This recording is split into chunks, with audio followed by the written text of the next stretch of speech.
Part 8.2, Clients and Servers. In this part, we will learn some basic information about, these two important components in our web architecture, web application architecture. All right. First, let's look at the client machines a little bit. So we're familiar with, all these machines. Here, let me just quickly go through these machines. First, desktop machines. So you can see, very, we are familiar with these things a lot.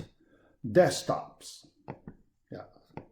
things like this, Tablets, also a client machine, and smartphone. Right now, many people use smartphone to access web applications. All right. Software. Mainly at the client side. Here we only look at the client side software. Mainly web browsers. So let me go through the current web browsers on the market and their market shares. Chrome, the biggest one, the biggest player in the market, 68 point something percent. Firefox, below 10%. Drop it quickly. Comparing with Chrome, drop it quickly. Edge, the Microsoft relatively new browser, 6 point something. Internet Explorer, already very old, but some people still use it, 6 point something. Safari on Mac, 3 point something. Opera, so not many people use it, 1 point something percent. But this is my favorite browser. The reason I like to use it, it has a feature, I like it a lot. So when you open multiple pages, if you do not manually close them, they are always there. Because usually some of the pages I just want to look at a few times. I do not want to bookmark it.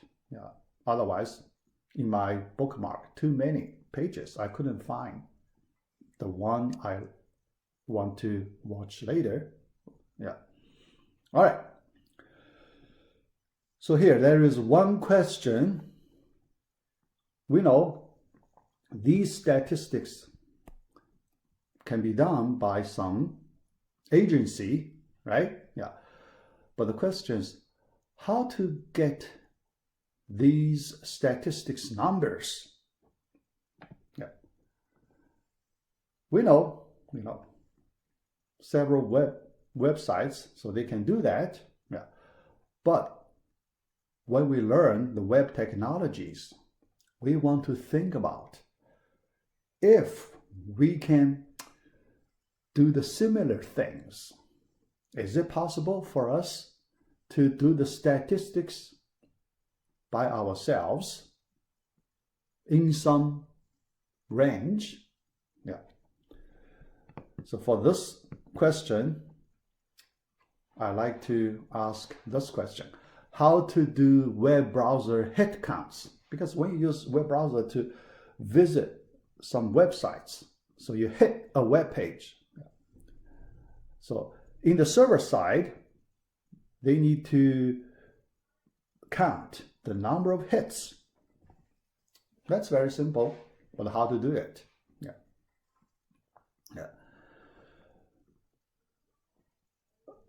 The solution, very simple. The solution, we can do it through HTTP. Basics. After we learn HTTP basics, We know how to do it. Yeah.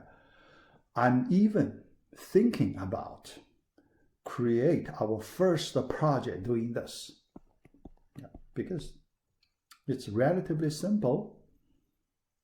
And our first programming project, I may like to give you this project to do. Our project 1 in my mind. It's a good one, practice. The first one, I do not want to give a hard project for the first one. Okay, yeah. Just get started, get everybody, warm up a little bit. So the first project, also based on my experience, the earlier I assign you the first project, the less pressure you will have at the end of the semester. Otherwise, if I push the project too late, then you will have a lot of pressure near the end of the semester. That's not very good. Yeah. So this one, I may like to assign to you as early as possible. Yeah. As soon as I feel you have enough knowledge, techniques needed for this project, so we can start this project. Yeah. But we do simulation. Okay? Yeah. We do simulation. Yeah. Yeah. So you will get the idea of the principle, how to do things like this. All right, on our local computer, our local server, yeah. Not the real world, big range coverage, not that kind of thing. All right, yeah. All right, so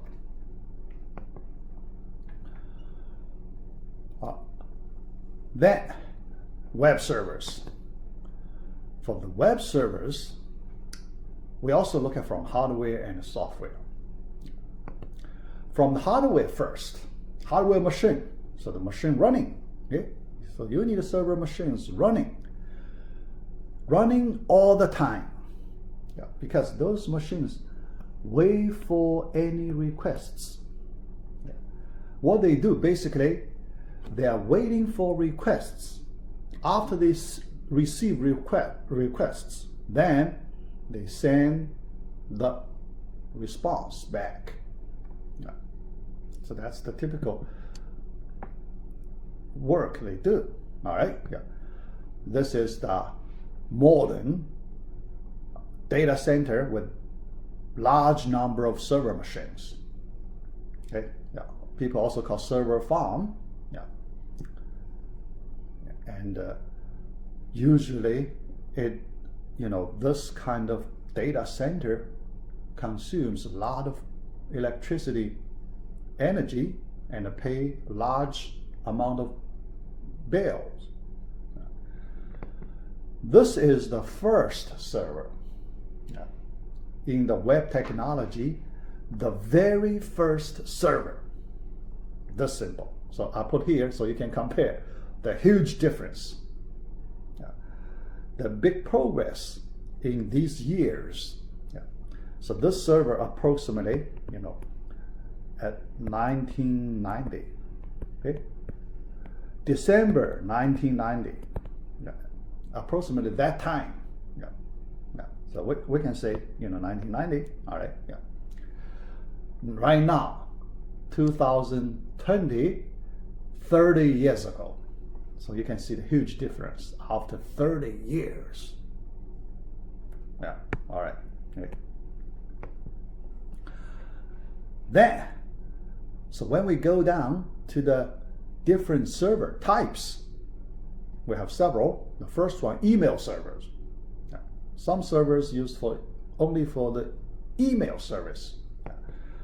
File sharing, yeah. So cloud, file sharing. Yeah. So right now, many people use that. Google Drive, right? Microsoft OneDrive, okay? Many other cloud file sharing services. Yeah. Website hosting, also very important.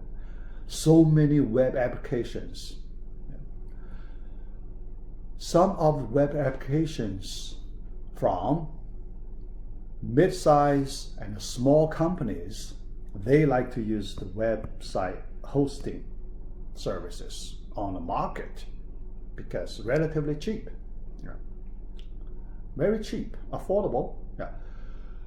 It is much cheaper than they maintain their own servers because they need a team. They need technical personnel. They need a whole team to do the daily maintenance. Yeah. Database server, another very important server. Okay. All right, so these are the machine. So here we'll talk about server machines. Right. Next, server softwares. You have to run server softwares on these server machines to do the job. Yeah. The first type, web server software. Yeah. Yeah. The detail we will learn two types later. Yeah. Web server software. Yeah. Another, application server software. Here you can see these two closely related. But what's the difference? Yeah. So the difference, it is very hard to separate clearly, but roughly I can tell you, web server typically we mean low-end servers. Low-end. This is high-end.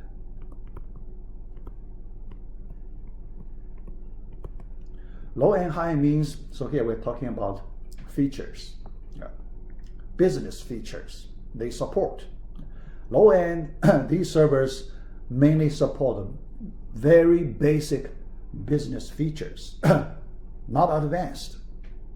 And application, excuse me, application server software, they support advanced business features.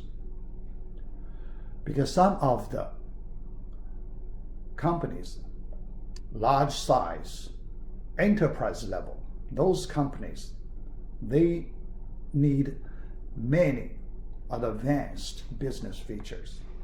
Here I cannot give you the details. Yeah. And you need very high-end advanced application software to run it. Okay, yeah. All right. Database server software. Database, other than the machine server, you need to run database software. Yeah. DBMS, right? So database software, database management system. DBMS, running on server machine, running on server machine, yeah. Provided database services. Yeah. All right. Then file server software. Yeah. Yeah. All right. So you can see. So that's the basic things we need when we do web programming. Yeah. Next. All right. The web server software market shares. So this time, let us go through the main players on the market. All right. The first one, Apache HTTP web server. This is the biggest player on the market.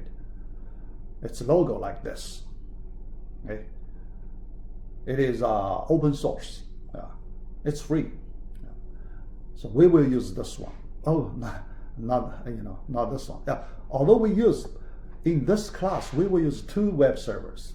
Yeah, but this one is used as a supporting server, not the main server. So we use Tomcat, the Java server, as our main server, but this one is the supporting server. So we need to use it for MySQL database and some other things. Yeah. All right.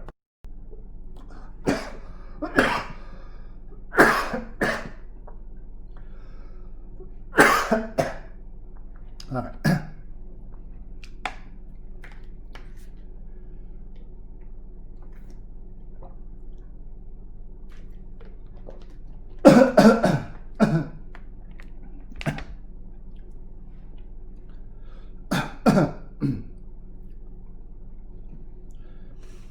$37 point something percent.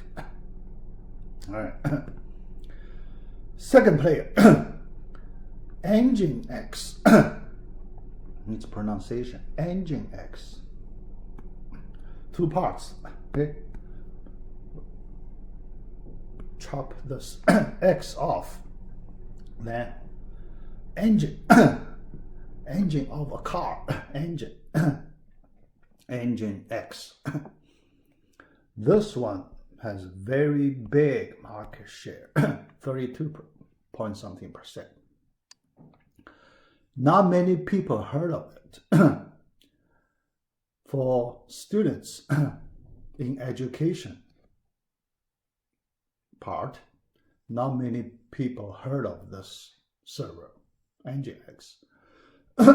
But in business world, it is a very important player. Yeah. The main advantage of this one over that, if your business need to provide services to many large number of clients, it is better than Apache. You can treat it as an advanced server. Apache basic level. This is higher level. Because inside, so in the, inside the server, it is built with some advanced algorithms to support large number of requests in a very fast way. And the Apache server cannot do as good as this one. So that's why its market share is going up quickly. So eventually it will pass the Apache server's market share. All right. Next one, 15%. Microsoft IIS. IIS means Internet Information Services. This logo, 8% market share. Because the Microsoft.NET technology needs to use this server. And many companies still use the Microsoft.NET technology to do their web applications. But its market share going down below 2-digit number. So right now, single-digit number. So going down quickly, yeah. Then several other servers. This last one, Tomcat, this is our main server for this class. For this class, this is our main server. Because this server, it is a Java server. Okay? Java server. And all other servers, not Java server.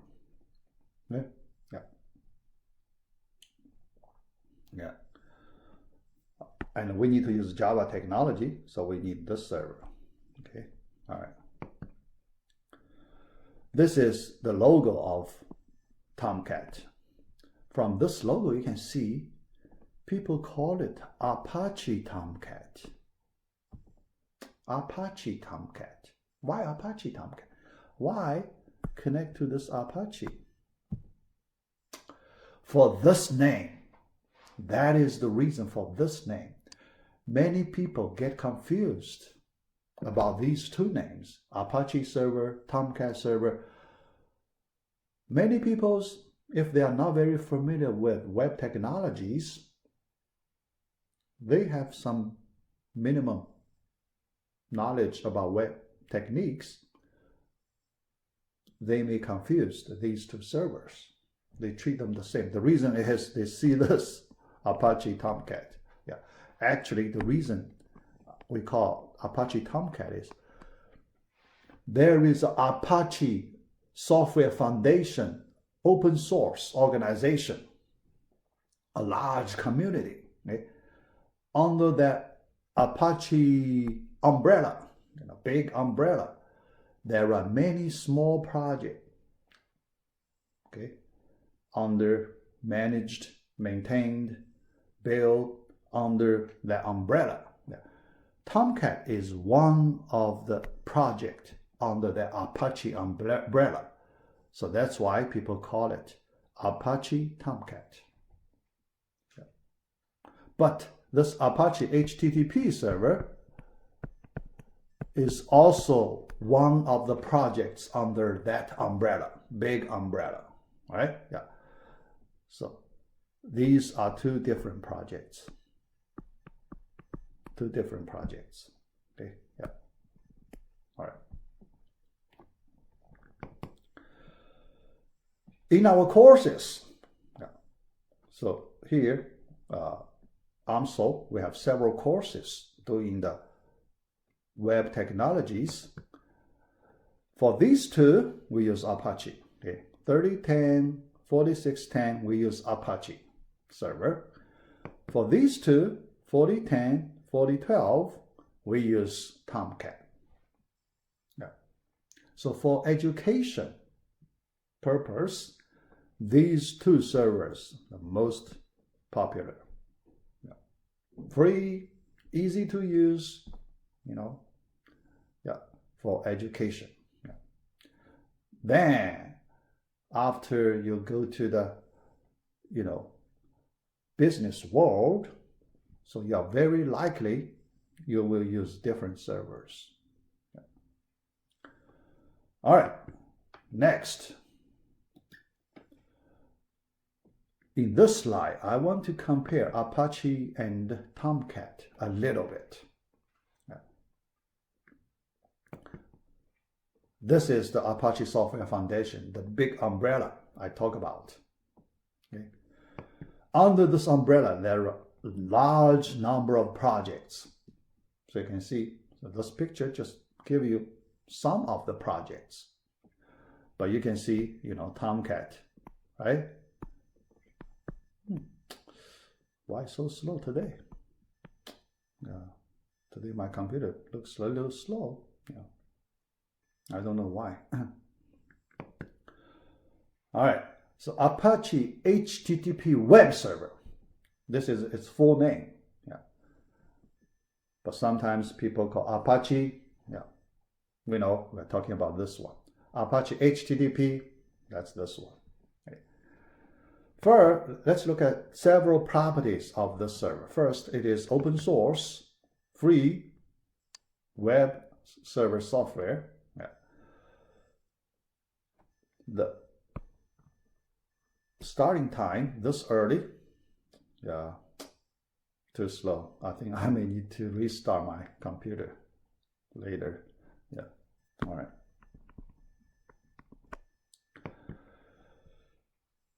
Yeah, quickly became popular after it was born. Yeah. Fast, reliable, secure. Yeah. Although, as I mentioned in the previous slide, it may not be that advanced. It's a basic level server. Yeah. Fast, relatively fast. The performance, acceptable, good enough. But as I said, when the company, especially large size companies, they need to handle large number of requests concurrently with fast performance.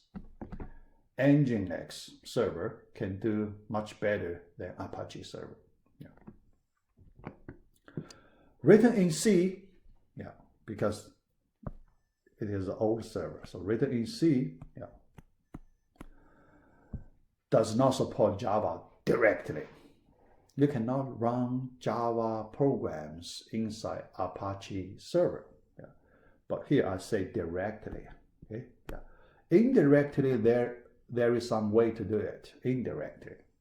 Yeah. There is something, like connector, internal, some module, things like that. Yeah. Yeah. But it's another good way to do it. Yeah. Yeah. All right. Then Tomcat server. Tomcat server open source under Apache umbrella. Yeah. Pure Java web server. Yeah. All the code of the server written by Java. Yeah. And so definitely supporting Java technology. Yeah. Also pretty early, yeah, starting time, just a few years after the Apache server. Okay, yeah. But as a servlet reference implementation server, look at this. So let me explain the meaning of this. First, the servlet is Java under Java umbrella. We know, so Java is a big umbrella. Okay? Under it, there are many smaller technologies.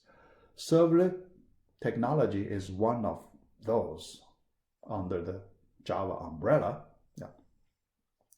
But after the server technology was created, first, in the form of document specifications, all the technical details written inside that document, specification document. Okay, all right. Then there is a problem. How to make people believe this technology works? How to convince people in the business world this is a good technology, right? You need to demonstrate how it works, right? You need to show people it can implement all the features described inside that document specification. For that reason, one team inside the Java team, big Java team, so one smaller team, they wrote one small server to implement all the features inside the documentation, right? It's called that is called a reference implementation server. So initially Tomcat was used for that purpose. But later, after many versions evolution, finally Tomcat became a solid production server. Solid, very solid. So in the business world, it could be used as a production server. Yeah. All right, so that's the Tomcat, these two servers. All right, so we stop here for part 8.3.